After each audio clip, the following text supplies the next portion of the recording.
والذين إذا فعلوا فاحشة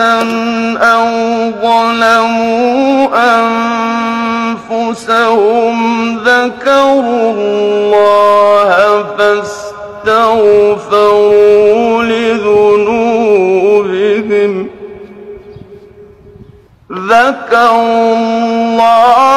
فاستغفروا لذنوبهم ومن يغفر الذنوب إلا الله